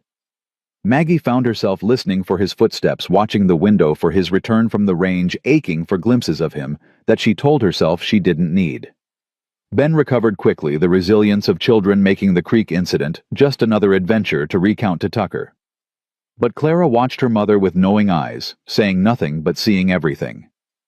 You're sad, she said one night as Maggie tucked her in. I'm fine, baby. You look at Mr. McAllister the way you used to look at Papa. Maggie's hands stilled on the blanket. Clara. I'm not mad, Mama. Papa's gone. He's not coming back. Clara's voice was matter-of-fact, but her eyes glistened. And Mr. McAllister's nice. He helped us when no one else would. If you wanted to... Wanted to what? Clara's jaw set. If you wanted to be happy, I wouldn't mind. The words cracked something open in Maggie's chest. Oh, baby. She pulled Clara close. When did you grow up so much? When we were starving and you pretended everything was fine so we wouldn't be scared. Clara's voice muffled against her shoulder. I know what you gave up for us, Mama. I know you walked through that blizzard even though you were dying too. So if Mr. McAllister makes you happy, you should let him. Maggie couldn't speak past the tears. That night, she lay awake staring at the ceiling, Clara's words echoing. If he makes you happy, you should let him. When had she stopped believing she deserved happiness? When Daniel died. Before that, when the crops failed and she watched her children go hungry. Or even earlier when she was 16 and married a man because it was expected. Not because she'd chosen it. She'd loved Daniel. Truly loved him. But their marriage had been born of duty and grown into affection, not the wild, desperate thing that seemed to burn between her and Josiah. This felt different, dangerous, like touching lightning. And maybe that's what scared her most. 3 days after the creek incident, Victor Slate rode onto Thunder Creek land again. Maggie was in the garden pulling early weeds when she heard the horses. She straightened, shading her eyes against the sun. Slate and 4 of his men, all armed. Ice slid down her spine. She started toward the house, but Slate spurred his horse, cutting her off. Mrs. Brennan, heard about your little accident at the creek. She said nothing, looking past him toward the barn. Where were the ranch hands? Must have been terrifying. Slate continued, his smile cold. Helpless widow, drowning child. Good thing McAllister's men were there to save you. What do you want, Mr. Slate? Just checking on your welfare, making sure McAllister's taking proper care of you. He is. Now if you'll excuse me. Slate's horse sidestepped, blocking her path again. You know, Mrs. Brennan, there's talk in town. About you and McAllister. About what a widow's really doing living at a single man's ranch. Heat flooded her face. That's none of your concern. Oh, but it is. See, I got a proposition for you. I'm not interested. You haven't heard it yet. Slate leaned down from his saddle. You come work for me instead. Proper job, proper wages. Separate housing for you and your children. All very respectable. Save your reputation before McAllister ruins it completely. Mr. McAllister has done nothing but help me. Sure he has. Out of the goodness of his heart, right? Slate's smile widened. You're not that naive, Mrs. Brennan. Men don't take in pretty widows for charity. They do it because they want something. Fury burned through her fear. You're disgusting. I'm honest, and my offer stands. Work for me, and I'll make sure no one questions your virtue. Get off this land. Or what you'll tell McAllister. Slate laughed. He's not even here. Saw him riding north this morning. Won't be back till dark. Behind Slate, his men shifted hands, drifting toward their guns. Maggie's heart hammered. She was alone. Esther was in town buying supplies. The children were inside. The nearest ranch hand was a rifle cocked. Everyone froze. Step away from her. Tucker stood 20 feet away, rifle leveled at Slate's chest. Behind him, 3 more hands emerged from the barn, all armed. Easy now, Slate said, raising his hands. Just having a conversation. Conversation's over. Tucker's voice was deadly calm. You got 3 seconds to get off this property before I put a bullet in you. McAllister's not here to protect you, Hayes. Don't need him. 1. Slate's jaw tightened. 2. This ain't finished. 3. Slate yanked his reins, wheeled his horse around. Let's go. He rode off, his men following. Tucker kept the rifle raised until they disappeared over the ridge. Then he lowered it, turned to Maggie. You all right, ma'am? She realized she was shaking. Yes, thank you. What did he want? To make trouble. Her voice steadied. Tucker, where were you, I thought? We saw them coming. Boss's orders are to never leave you alone if Slate shows up, so we stayed close out of sight, waiting to see what he'd do. Tucker's eyes were hard. He made his move. Now we know. Know what? That he's not just talk. He's planning something. Fear spiked. Should we tell Josiah? Already sent a rider. He'll be back within the hour. Maggie nodded, tried to slow her racing heart. Tucker hesitated. Ma'am, if you don't mind me saying, Slate's right about one thing. You being here, it's causing talk. And talk can turn into action. Might be safer if I left. She lifted her chin. Is that what you think I should do? No, ma'am, I think you should stay. But I also think you and the boss need to figure out what this is before someone gets hurt. What this is? Tucker gave her a look. Ma'am, I ain't blind. Neither is anyone else on this ranch. We see how he looks at you, how you look at him, and we're fine with it. Boss deserves to be happy. But you gotta make it official, or men like Slate are gonna keep circling. Make it official. The words hung in the air. It's complicated, Maggie said weakly. It always is. Tucker tipped his hat. But complicated's better than regret. He walked away, leaving Maggie standing in the garden, her mind spinning. Josiah returned as the sun touched the mountains, riding hard, his face like thunder. He dismounted before his horse fully stopped, strode straight to Maggie.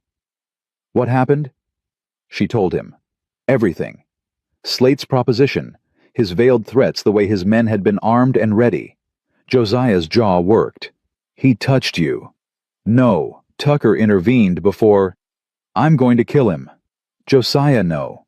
He threatened you on my land, in my garden, while I was gone. His voice was low, lethal. That's a line you don't cross. Violence will just make things worse. Things are already worse. He gripped her arms. Don't you see? He's not going to stop. Not until... He stopped, jaw clenching. Until what? Maggie whispered. Josiah's eyes burned into hers. Until you're protected. Really protected. In a way that makes it clear you're not available. Her breath caught. What are you saying? You know what I'm saying. Marriage. He was talking about marriage. The word hung unspoken between them. We barely know each other, Maggie said, but her voice shook. I know you'd die for your children. I know you're strong enough to walk through a blizzard and stubborn enough to wade into a flooding creek. I know you make the best biscuits I've ever tasted, and you hum when you think no one's listening. His hands tightened. I know when you smile, really smile, it feels like the sun coming out after a long winter. What else do I need to know? Tears blurred her vision. This is crazy. Probably. People will say we're only doing it for convenience, for protection. Let them. Josiah, marry me. The words were raw, unpolished. Not because of Slate, not because you need protecting. Marry me because when I thought you might have drowned, I realized I can't go back to half living. Marry me because I want to wake up every morning knowing you're here. Marry me because... His voice broke. Because I'm falling in love with you, he finished quietly. And I don't want to stop. The world tilted. Maggie stared at him, this man who'd saved her life, who'd given her children a home, who looked at her like she was something precious instead of broken. And she realized Clara was right. Esther was right. Tucker was right. She deserved to be happy, even if it terrified her. Ask me again, she whispered. Hope flared in his eyes. What? Ask me again, properly. Josiah dropped to one knee in the dirt, still holding her hand. Maggie Brennan, will you marry me? She looked down at him, this strong, wounded man who'd learned to hope again because of her. And she let herself fall. Yes. The word hung in the air between them, like a promise and a prayer. Josiah stood slowly, his eyes never leaving hers, and Maggie saw something in them she hadn't seen before, pure, unguarded joy. Say it again, he said, voice rough. Yes, I'll marry you. He pulled her into his arms, and this time she didn't hesitate. She wrapped her arms around his neck and held on, feeling his heart thunder against hers, feeling 8 years of loneliness and 18 months of grief crack open to let something new grow through. When he finally pulled back, his hands framed her face. I won't let you regret this. I already don't. He kissed her then, soft and careful, like she was something that might break. But Maggie had been broken before and survived it. She kissed him back, pouring everything she couldn't say into it. Hope and fear and desperate, fragile trust.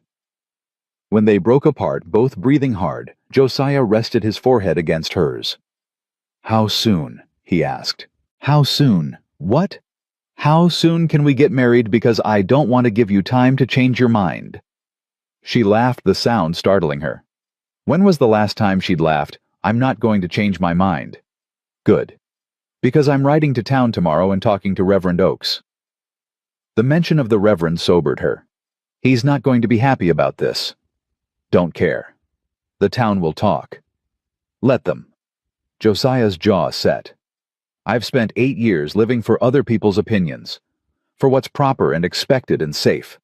I'm done with that. Josiah, you want to wait, want a long engagement so people don't think we're rushing. Did she? Part of her, the part that still heard her mother's voice about propriety and reputation, said yes. But the larger part, the part that had walked through a blizzard and waded into a flooding creek, that had learned survival meant taking chances, said no. I don't want to wait, she said. But the children, Clara and Ben, they should be part of this decision. You're right. He took her hand. Let's talk to them. They found Clara and Ben in the kitchen with Esther, who took one look at their joined hands and faces and smiled. Well, about damn time. Esther, Maggie said, heat flooding her cheeks.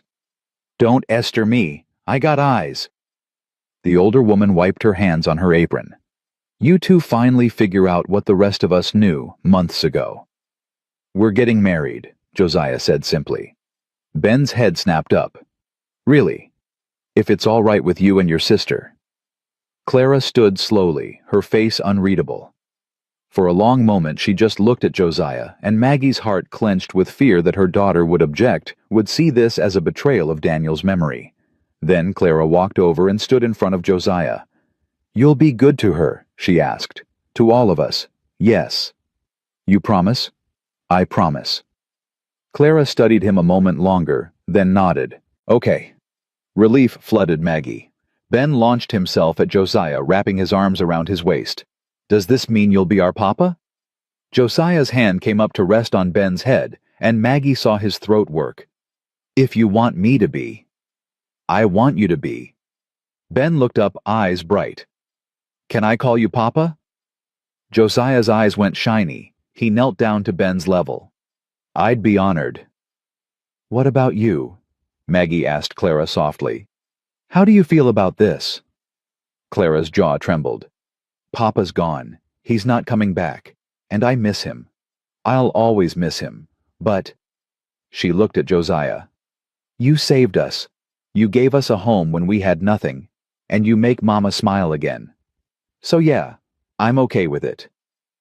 Josiah held out his arm and Clara went to him. He pulled both children close, one arm around each, and looked at Maggie over their heads.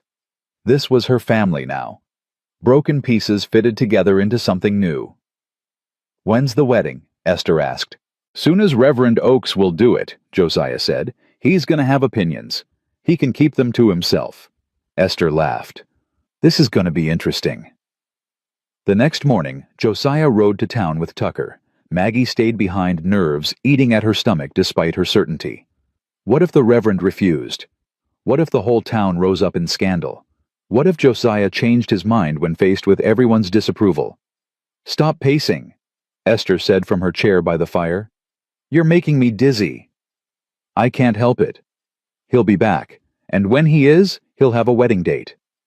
You sound very sure. Because I know Josiah McAllister. That man don't make promises he can't keep, and he promised to marry you, so he will. Maggie tried to take comfort in that. Tried to focus on the mending in her lap, but her hands shook too much to thread the needle. Hours crawled by. Then hoofbeats. Maggie ran to the window, saw Josiah and Tucker riding in. Josiah's face was stone. Her heart sank. He'd changed his mind. The Reverend had talked him out of it. The whole town had. Josiah came through the door, saw her face, and crossed the room in 3 strides. Saturday, he said. She blinked. What? We're getting married Saturday, 3 days from now. The Reverend agreed, after some persuading. Josiah's mouth tightened. He had concerns about the speed, about appearances, about proper mourning periods. I told him he could either marry us or we'd ride to the next county and find someone who would. Josiah. I also told him that if he had questions about your character or mine, he could ask them to my face instead of hiding behind scripture. His eyes blazed. He chose to marry us. Tucker appeared in the doorway grinning. Boss also made a sizable donation to the church roof fund. That might have helped change the Reverend's mind. You bribed him? Maggie asked, caught between shock and laughter. I made a charitable donation, Josiah corrected. The timing was coincidental. Uh-huh. Esther's voice was dry. And I'm the Queen of England. 3 days. Maggie repeated, the reality hitting her. That's so soon. Too soon. Josiah's hand found hers. We can wait if you need. No. She gripped his fingers. No 3 days is perfect. It's just, I don't have a dress. Or flowers. Or... You don't need any of that. Every bride needs a dress. Esther stood. I got Sarah's wedding dress packed away. If you're comfortable wearing it. She stopped looking at Josiah. His face had gone still. Sarah's dress. She'd want it used, Esther said gently. Hate to see it just sitting in a trunk when it could make someone happy. Josiah was quiet for a long moment. Then he nodded. Show her. Esther led Maggie upstairs to a room Maggie had never entered. It was clearly Josiah's, but frozen in time, a woman's brush still on the dresser, a faded quilt on the bed. From the wardrobe, Esther pulled a trunk. Inside, wrapped in tissue, was a dress. Cream-colored silk, simple but elegant with lace at the collar and sleeves. "It's beautiful," Maggie whispered. "Try it on." Maggie stripped down to her chemise, and Esther helped her into the dress. It fit almost perfectly, just a touch long. "I can hem it," Esther said. "You look lovely." Maggie turned to the mirror. The woman looking back wasn't the starving widow who'd walked through a blizzard. Wasn't the desperate mother willing to give up her children. She looked like a bride. Like someone beginning instead of ending. "Do you think she'd mind?" Maggie asked quietly. "Sarah, do you think she'd mind me wearing her dress, marrying her husband?" Esther's hand rested on her shoulder. Sarah loved Josiah more than her own life, and when she was dying she made me promise something. Maggie turned. "What?" "She made me promise that if Josiah ever found someone else, someone who could make him happy again, I wouldn't let him sabotage it out of guilt." Esther's eyes were wet. She said he deserved to live, not just exist. That loving him meant wanting him to be happy, even if it was with someone else. Tears spilled down Maggie's cheeks. "So no," Esther said firmly. "Sarah wouldn't mind. She'd be grateful." That night, Maggie couldn't sleep. She stood at her window looking out at the ranch bathed in starlight and thought about Daniel. "I hope you'd understand," she whispered to the darkness. "I hope you'd want this for me, for the kids. I'll never forget you, Danny, but I can't keep living in the past." The wind rustled the curtains, and for a moment she imagined she felt his presence. Not angry or hurt, just peaceful, letting go. "Thank you," she whispered, "for giving me Clara and Ben, for the good years we had, for saving Tucker so that Josiah would feel indebted and take us in. Maybe you're still watching out for us, even now." The next morning, word spread through town like wildfire. Josiah McAllister was marrying the widow Brennan. Saturday, at the church. The town erupted. Mrs. Henderson told anyone who'd listen that it was scandalous the widow barely in mourning. Clearly, she'd been angling for this all along. Mr. Foster said it was McAllister's business, but mighty quick, wasn't it? The general store owner took bets on whether the marriage would last a year. And Victor Slate heard the news and smiled. Friday afternoon, the day before the wedding, Maggie was in the garden when a wagon rolled up. Not Slate this time. A woman climbed down, middle-aged and stern-faced, wearing Sunday clothes on a Friday. "Mrs. Brennan." "Yes. I'm Dorothy Slate, Victor's wife." Ice slid through Maggie's veins. "I don't want any trouble, Mrs. Slate." "Neither do I. That's why I'm here." Dorothy looked around as if checking for listeners. "My husband is planning something, tomorrow, at your wedding." Maggie's blood ran cold. "What kind of something?" "I don't know exactly, but I heard him talking to his men. Something about making a scene. Proving that McAllister's marriage is a sham. She hesitated. "He's obsessed with bringing Josiah down. Has been for years. Ever since McAllister outbid him on a land deal." "Why are you telling me this?" Dorothy's eyes were sad. "Because I know what it's like to love a hard man, to make a life with someone who's difficult and closed off. And I know what it's like when that man finally finds happiness again." She glanced toward the house. "Don't let Victor ruin this for you. Be ready tomorrow. Have people watching, and whatever happens, don't let him provoke Josiah into violence. That's what he wants. A reason to call the sheriff to press charges to take Thunder Creek in a lawsuit." "Why would you warn me if your husband—" "My husband is a bitter, angry man who's let jealousy poison him. But I'm not." Dorothy climbed back into her wagon. "Congratulations on your wedding, Mrs. Brennan. I hope you'll be happy." She drove away, leaving Maggie shaking. She ran to find Josiah, found him in the barn with Tucker. "Slate's planning something tomorrow," she said breathlessly. "At the wedding. Dorothy came to warn me." Josiah's face went hard. "What kind of something?" She didn't know. But he wants to provoke you. Make you lose your temper. Get you arrested. Then we cancel, Josiah said immediately. Move the wedding. Do it here private, just us. No. The word came out fierce. No. I'm not letting him control our lives. We're getting married tomorrow in that church like we planned. Maggie. I'm done running, done hiding, done letting fear make my decisions. She gripped his arms. We'll be careful. We'll be ready. But we're not giving him this. Tucker cleared his throat. If I'm a boss, we could have the hands there. Armed but discreet. Anyone makes trouble, we handle it quiet-like. Josiah looked at Maggie. You're sure about this? I've never been more sure of anything. Something in his eyes softened. All right, we do it your way. But at the first sign of trouble, we handle it together, Maggie said. That's what marriage means, right? His mouth curved. Yeah, that's what it means.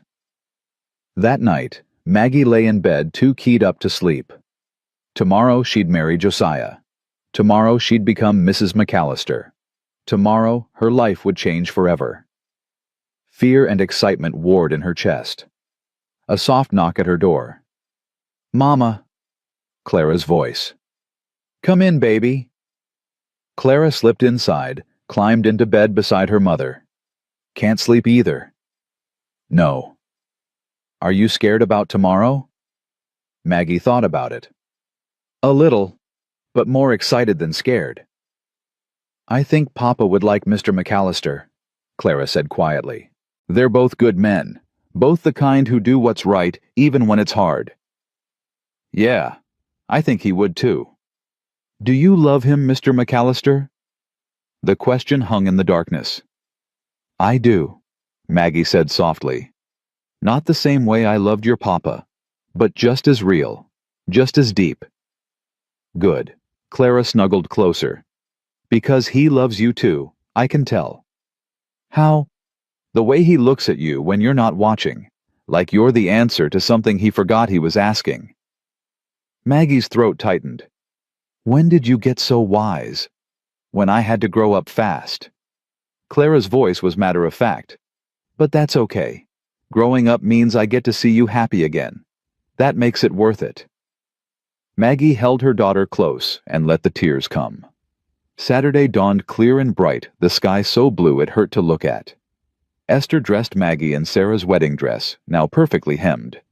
Clara wore a new dress Josiah had bought pale yellow that made her look young again. Ben wore a suit that was a bit too big, but he kept tugging at the collar with pride. You look beautiful, Mama, Clara said. Maggie looked in the mirror. The woman looking back was thin still, but healthy, fed, whole, ready. They rode to town in the wagon, Tucker driving 4 ranch hands riding alongside. Not obvious, but clearly there. The church sat at the edge of Willow Springs' white clapboard with a small bell tower. People gathered outside more than Maggie expected. Some curious, some supportive, some clearly disapproving. And in the back, on horseback, Victor Slate and 6 of his men. Maggie's heart hammered.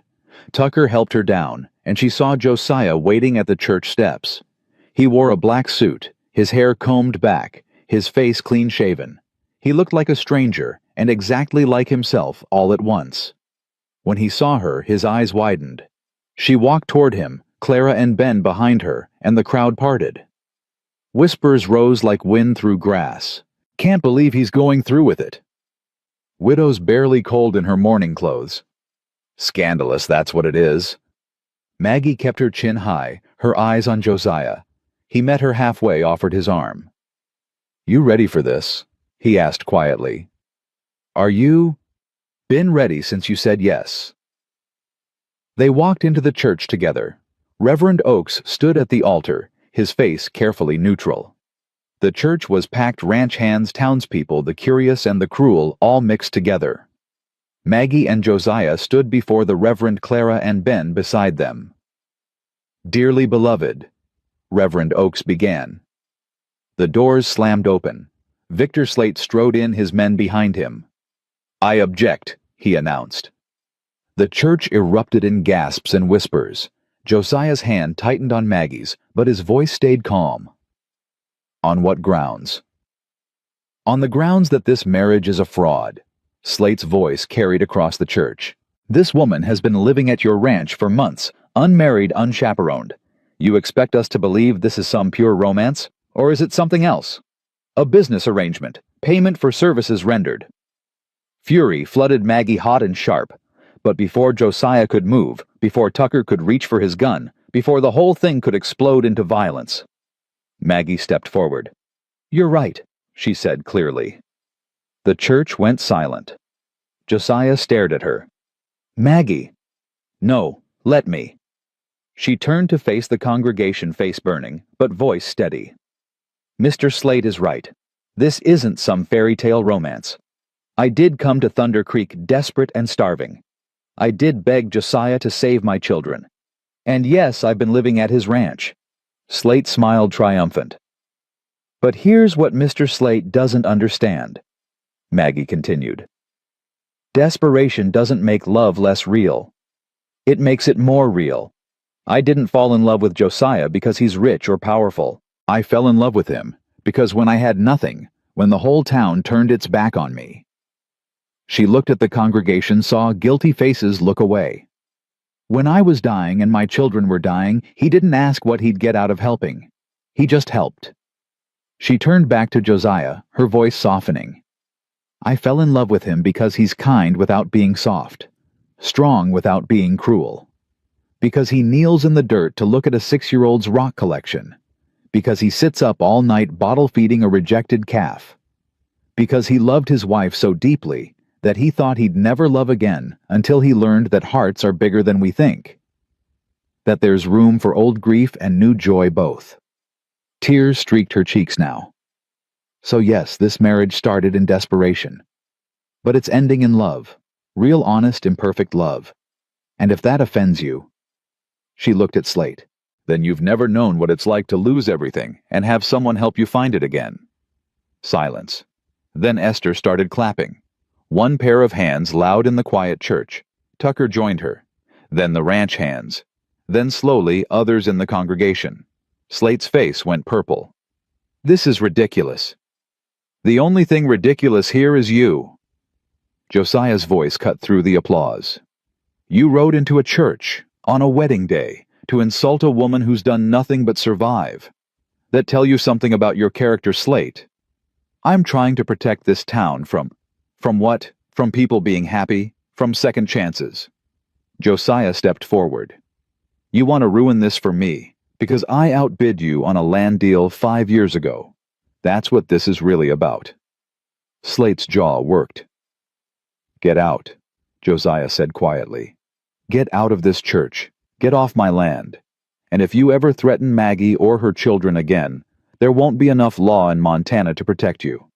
"You threatening me? I'm making a promise." For a long moment, Slate held Josiah's stare. Then he turned on his heel and stalked out, his men following. The church exhaled. Reverend Oakes cleared his throat. "Well, shall we continue?" Josiah turned to Maggie, his eyes searching hers. "You meant all that, every word." He cupped her face, kissed her in front of God and everyone, and the church erupted in cheers. When they finally broke apart, both breathless, the Reverend said dryly, "I generally wait until after the vows for that part." Laughter rippled through the congregation. They spoke their vows, simple traditional words that meant everything. "I, Josiah, take you, Maggie. I, Maggie, take you, Josiah. Till death do us part." The Reverend pronounced them husband and wife, and Josiah kissed her again, softer this time, a promise for all the tomorrows ahead.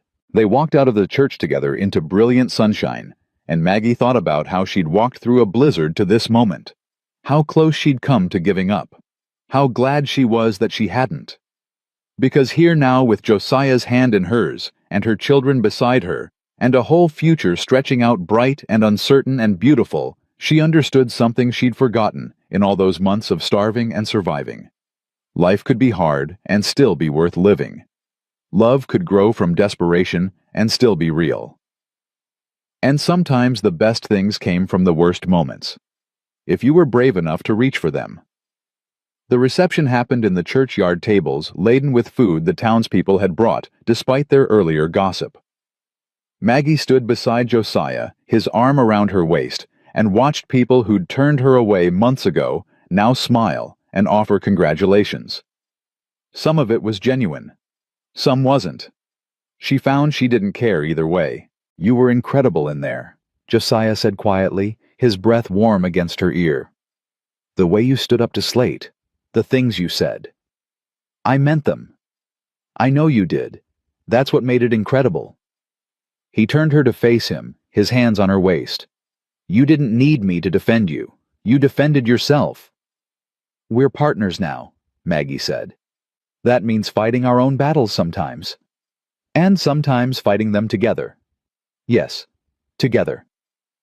Mrs. Henderson approached her face pinched with something between shame and obligation. "Mrs. McAllister, congratulations." The name still felt strange. Mrs. McAllister. Not Mrs. Brennan anymore. "Thank you, Mrs. Henderson. I hope—" The older woman faltered. "I hope you'll be very happy." What she didn't say hung in the air. "I'm sorry I turned you away. Sorry I let you starve. Sorry I chose comfort over compassion." Maggie could hold on to the anger, could throw those closed doors back in her face, or she could let it go. "I appreciate that," she said simply. Mrs. Henderson nodded, relieved, and moved away. "You're more forgiving than I'd be," Josiah muttered. "I'm not forgiving. I'm just done carrying that weight." Maggie looked up at him. "We're starting fresh, all of us. That means leaving the past where it belongs." His eyes searched hers. "Even Daniel." The question didn't hurt the way it might have months ago. "Daniel will always be part of me. He gave me Clara and Ben. He taught me what it meant to build a life with someone." She touched Josiah's face. "But you taught me that life doesn't end when love dies, that hearts are bigger than we think, that there's room for both grief and joy." Josiah pulled her closer. "I love you, Maggie McAllister." "I love you too." They kissed, and around them the reception continued, life flowing forward, the way it always did, carrying them with it. Ben tugged on Josiah's coat. "Papa, can I have more cake?" Josiah grinned a real full smile that transformed his whole face. "Yeah, son, you can have more cake." Maggie's heart swelled watching them, this man, who'd been so closed off, now kneeling to cut a slice for her boy. Their boy. Clara appeared at her side. "You happy, Mama?" "Yeah, baby. I'm happy." "Good." Clara squeezed her hand. "You deserve it." The afternoon stretched long and golden, full of laughter and music, and people dancing in the churchyard. Maggie danced with Josiah, his hand warm in hers, moving to a fiddle's tune, while the sun dipped toward the mountains. "Thank you," she said. "For what?" "For seeing me when I was invisible. For helping when no one else would. For giving us a home." "You gave me something too," Josiah said quietly. "What?" "A reason to stop just surviving and start living again." They danced until the shadows grew long, until the guests started drifting home, until only the ranch hands and Esther remained helping clean up. Tucker approached, grinning. "Boss, Mrs. McAllister, we got the wagon ready whenever you want to head home." Home. Thunder Creek Ranch was home now. Not just a place she worked, but truly home. They loaded the children into the wagon, both drowsy from excitement and cake. Esther climbed in beside them, and Josiah helped Maggie up before taking the reins. As they pulled away from the church, Maggie looked back once. There at the edge of the yard stood Reverend Oakes. He raised his hand in farewell, his expression thoughtful. She waved back, then turned to face forward, toward home, toward the future. The ride back was quiet, peaceful. Ben fell asleep against Esther's shoulder. Clara leaned against Maggie, her eyes drifting closed. The ranch hands rode ahead and behind, protective even now. Josiah's free hand found Maggie's, their fingers intertwining. "You tired?" he asked. "Not really. Too much to think about."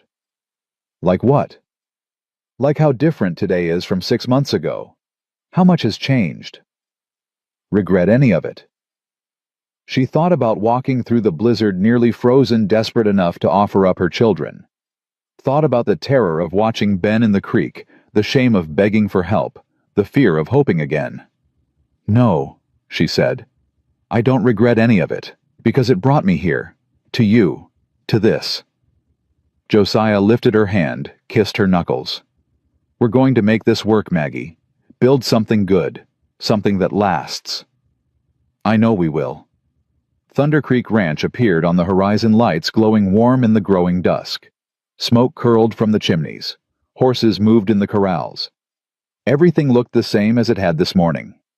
Everything was completely different. They pulled up to the house, and the ranch hands appeared to help unload. Congratulations again, boss, one of them said, tipping his hat. Ma'am. Thank you, James. Esther carried Ben inside while Clara followed, yawning.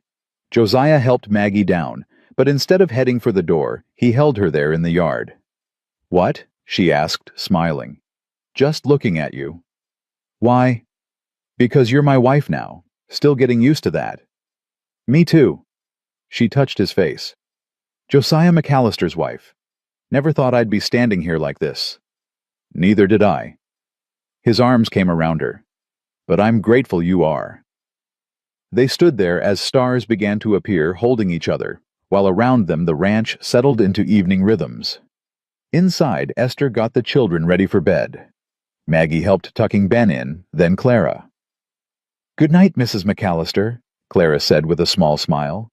Good night, baby. I'm glad you married him, Mama. Papa would be glad too.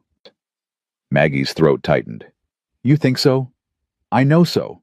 Papa always said the best thing about loving someone was wanting them to be happy, even when you couldn't be the one to make them happy anymore. Clara's eyes were serious. I think he's happy you found someone who can. Maggie kissed her forehead, unable to speak past the tears. When she came downstairs, Josiah was waiting by the fire. He'd removed his jacket, rolled up his sleeves, and stood staring into the flames. They settled, he asked. Yeah. Both asleep already. He turned to her, and something in his expression made her breath catch. Come here, he said softly. She went to him, and he pulled her into his arms. I've been thinking, he said. About what? About how close I came to never meeting you. If Daniel hadn't saved Tucker, if you'd given up before making that walk, if I'd been less stubborn about paying debts. His hand cupped her face. So many things had to go exactly right for us to end up here. Or exactly wrong, Maggie said, depending on how you look at it. No, right. His thumb brushed her cheek. Because you're here. Because we're here. Because I get to spend the rest of my life with you. That's a long time. Not long enough. He kissed her then deeper than before, and she tasted promise in it. Promise and passion and a future full of mornings waking up beside him, of building a life together, of watching their children grow. When they finally broke apart, both breathless, Josiah rested his forehead against hers. I want to do this right, he said. Want to honor what we both lost. Want to build something new without forgetting what came before. We will, Maggie said. Together. Together, he echoed. They stood by the fire as the house settled around them, the warmth seeping into their bones, and Maggie thought about all the ways love could surprise you, how it could grow in the darkest places, how desperation could transform into devotion, how two broken people could fit together into something whole. The next morning, Maggie woke in Josiah's arms. Sunlight streamed through the window. The room smelled like coffee and wood smoke. Somewhere downstairs, Esther was clattering pots and children's voices drifted up through the floorboards. Normal, domestic, beautiful. Josiah stirred, his eyes opening. When he saw her, he smiled. Morning, wife? Morning, husband.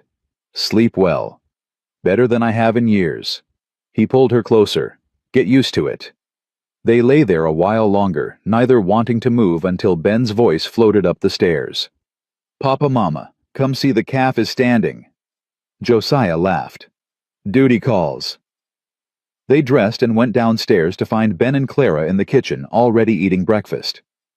The calf stood up all by himself, Ben announced proudly. Tucker said it's because we took good care of him. That's wonderful, Maggie said, kissing the top of his head. Over the next weeks, life settled into new patterns. Maggie still worked alongside Esther, but now as mistress of the house, rather than hired help. She learned the ranch accounts from Josiah sitting beside him in his office while he showed her the ledgers. You should know all this, he said, in case something happens to me. Nothing's going to happen to you. You can't know that. Range work is dangerous. I want you to be able to run this place if you need to. So she learned. The investments, the livestock numbers, the contracts with buyers in Chicago. Her head for figures surprised him. You're good at this, he said. I kept books for Daniel. It's not so different, just bigger numbers. Clara took to ranch life like she was born to it, helping with the accounts, learning to ride, asking questions about breeding stock and water rights. Ben spent his days with Tucker learning to rope and brand and read the weather. They grew stronger, healthier, their laughter filling the house. And Maggie bloomed. She'd been so focused on survival for so long, she'd forgotten what it meant to simply live. To wake without dread, to eat without rationing, to plan for the future, instead of just enduring the present. One evening, a month after the wedding, she stood in the garden watching the sunset paint the mountains gold and red. Josiah came up behind her, wrapped his arms around her waist. What are you thinking about? He asked. About how scared I was. Walking through that blizzard to ask for your help. How certain I was that I'd be turned away. And if I had turned you away? She leaned back against him. I don't know. I try not to think about it. I almost did, he said quietly. She turned in his arms. What? When Tucker first brought you to me, I almost said no. Almost told him to give you food and send you on your way. His jaw tightened. I didn't want the complication. Didn't want to let anyone close enough to hurt me again. What changed your mind? Your eyes, the way you looked at me when you asked me to take your children. Like you were offering me your heart on a blade. He touched her face.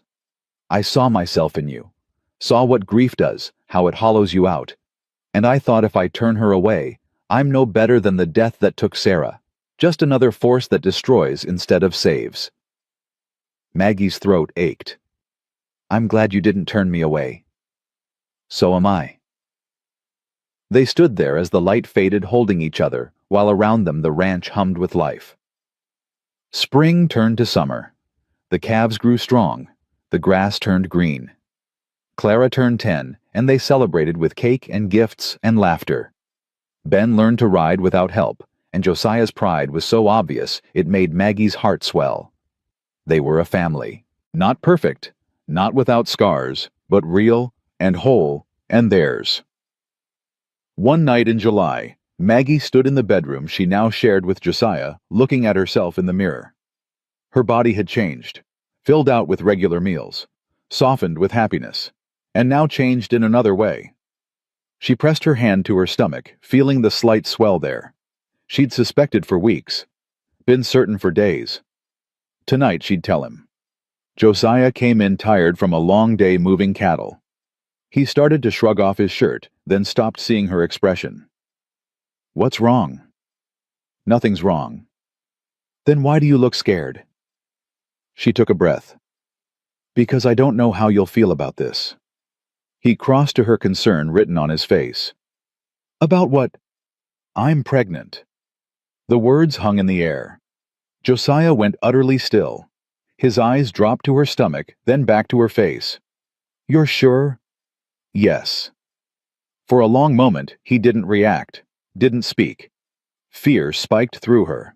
Say something.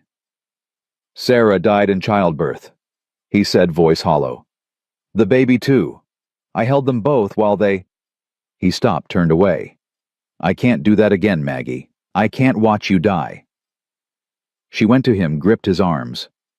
I'm not Sarah, and this isn't the same. You don't know that. Women die in childbirth all the time. Strong women, healthy women. And many don't. Many live and have healthy babies and build families. She forced him to look at her. I'm scared too. But I'm also happy and hopeful because this baby is ours, yours and mine, a symbol of everything we've built together. His jaw worked. What if something goes wrong? Then we'll face it together, the same way we've faced everything else. I don't know if I'm strong enough. You are. We are. She placed his hand on her stomach. This is our future, Josiah. Our baby. Are you going to let fear steal that from us? He closed his eyes, his hand pressing gently against her belly. I'm terrified, he whispered. Me too, but I'm more excited than terrified. She covered his hand with hers. We're going to be all right, all of us. Finally, slowly, he pulled her into his arms. A baby, he said, wonder creeping into his voice.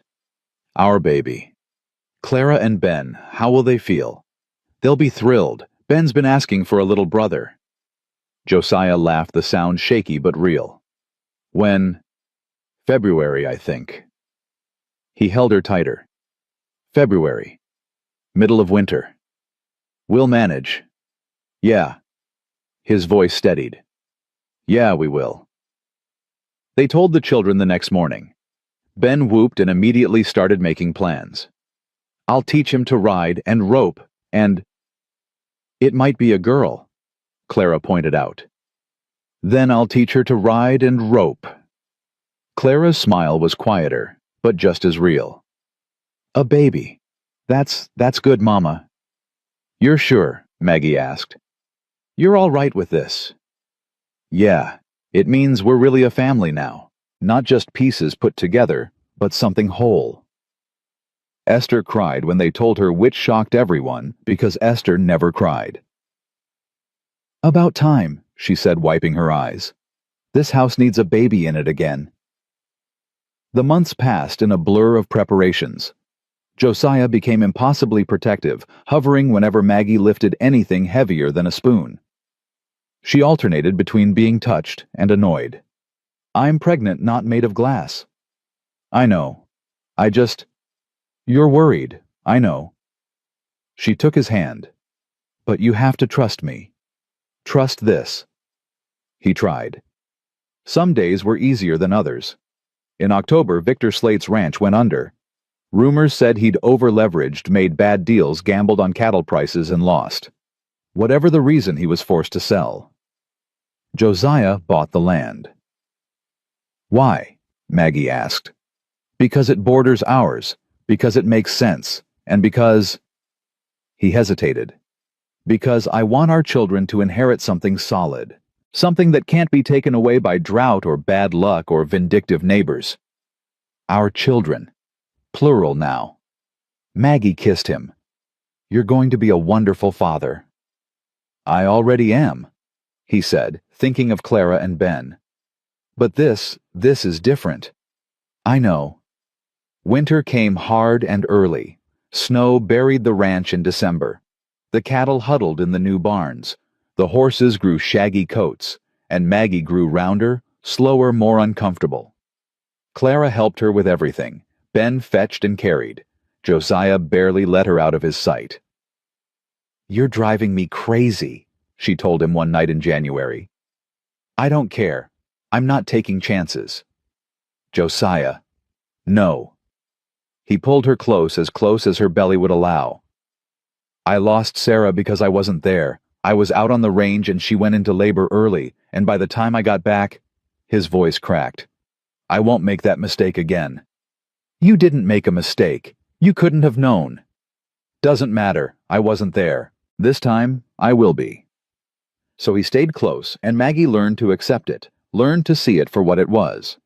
Love showing up as fear, because loss had taught him that happiness was fragile.